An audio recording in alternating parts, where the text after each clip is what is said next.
Imagine ruling an empire so vast that the sun itself never sets on it, and yet feeling utterly powerless to rule your own thoughts.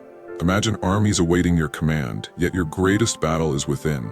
Marcus Aurelius, the Roman emperor who could command legions, but chose instead to master his own mind.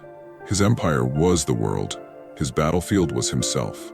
And from the throne of absolute power, he whispered the most human truth of all: control yourself, not the chaos. In an age where distraction reigns, where every mind is at war with itself, the writings of Marcus Aurelius feel almost prophetic.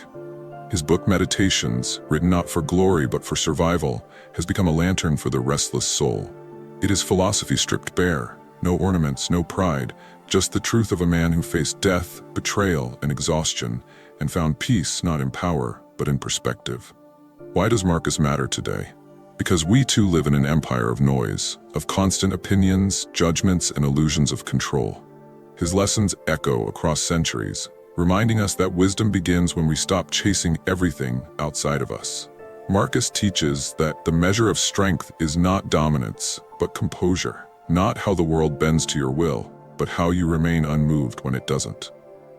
Marcus Aurelius was born in 121 AD, a child destined for the unimaginable weight of empire. Groomed by emperors and philosophers alike, his mind was shaped not only by politics, but by the pursuit of reason. As a student of Stoicism, a philosophy that taught virtue, control, and the acceptance of fate, he studied under Junius Rusticus and Claudius Maximus, who introduced him to the works of Epictetus and Seneca. When he became emperor in 161 AD, Rome stood at its height, yet trembled beneath its own weight. Wars on the borders, plagues in the cities, and moral decay in the Senate. Amid that turmoil, Marcus wrote Meditations, not for publication, but as private reminders to himself. These were thoughts scribbled in Greek on the cold frontiers, between battles and sleepless nights. They reveal a man trying to stay human while ruling as a god. He wrote, "You have power over your mind, not outside events. Realize this, and you will find strength." These words became his armor, his commandment, and his legacy. Marcus Aurelius was not a philosopher who dreamed in peace. He was a philosopher who endured in chaos. He led armies, buried children, lost his wife, and still held on to clarity, proving that Stoicism was never meant to be theory. It was meant to be practiced under fire. The first lesson Marcus teaches is the discipline of perception. He reminds us that the world is neither cruel nor kind, it simply is. He wrote, "If you are pained by external things, it is not they that disturb you, but your judgment of them." This is the root of Stoic clarity. Like a still lake reflecting the sky, the mind must not distort what it sees. Most people suffer not from what happens, but from how they interpret it. To Marcus, serenity was not ignorance. It was understanding that everything we see is filtered through choice. Change the filter, and the world changes with it. The second lesson is the discipline of action. Marcus believed virtue was the only true good, not wealth, not fame, not power. He wrote, "Waste no more time arguing about what a good man should be one." In his eyes, the highest form of leadership was self-leadership.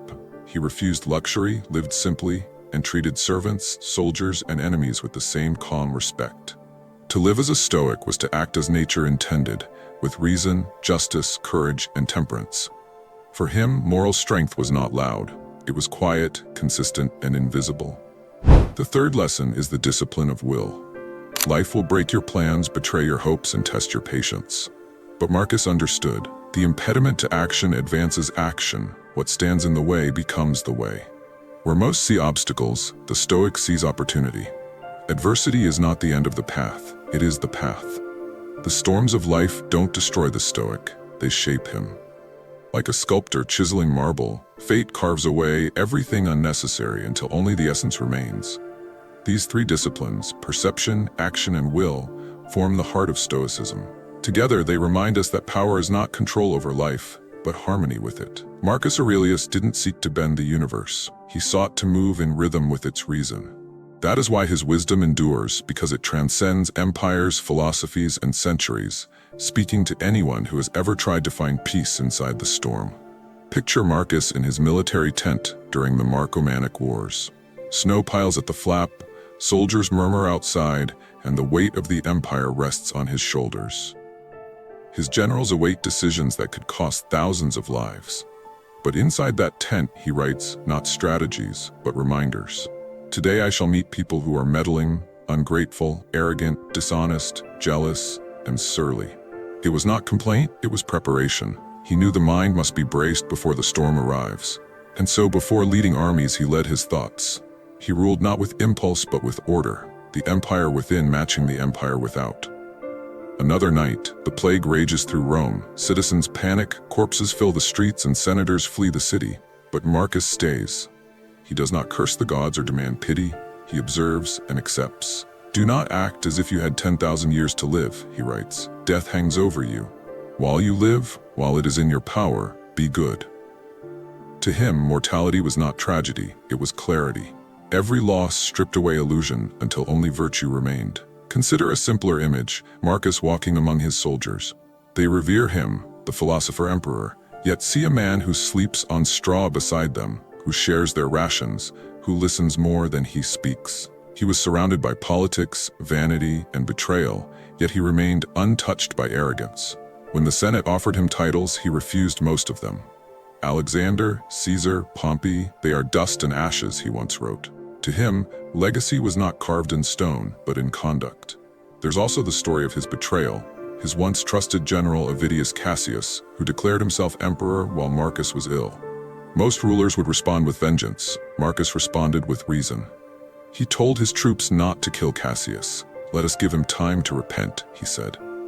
When Cassius was assassinated by his own men, Marcus mourned him.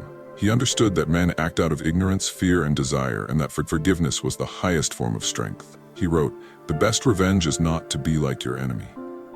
Now imagine the old emperor, near death. He knows his body is fading. His son Commodus will inherit an empire he may not be ready to rule. The philosopher inside him must face his final test, letting go. Soon you will have forgotten all things, he writes, and all things will have forgotten you. There is no fear, no resistance, only acceptance. He greets death as nature's final act, not a thief, but a teacher. The man who once ruled Rome now rules nothing but his own peace. But the lessons of Marcus are not for emperors alone. They are for the ordinary person who feels powerless in a chaotic world. Picture someone today, scrolling through endless opinions, feeling anger rise, envy burn, fear tighten the chest. Marcus's voice would whisper, "Is this within your control? If not, let it go." The Stoic way is not escape, it is endurance. It is choosing what deserves your energy and what doesn't. When your plans collapse, remember Marcus, the obstacle is the way. When people insult you, remember Marcus, they act from ignorance, not malice.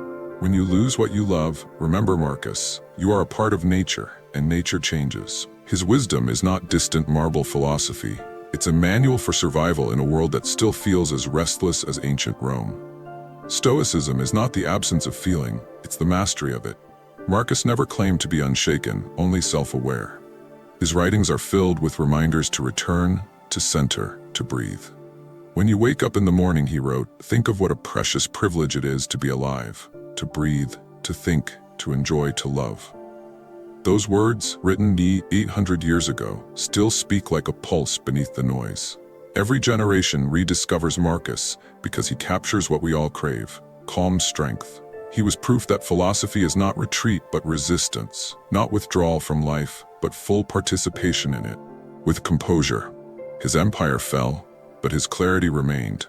And perhaps that is the real lesson. You don't need to rule the world to master it, you only need to rule yourself. Marcus Aurelius understood everything because he stopped trying to control everything. He discovered that peace is not found in conquering the world, but in accepting your place within it. His Stoicism teaches us that strength is stillness and wisdom is humility. When life overwhelms you, remember Marcus, sit quietly with your thoughts, question your judgments, and let reason guide your next step. Power fades, wealth decays, but virtue, that calm flame inside you, never dies. What are your views on this? Share your thoughts in the comments below. I will personally read all of your comments. And if you seriously want to level up in life, don't forget to show some love by hitting the like and subscribe button. Stay strong. Until next time.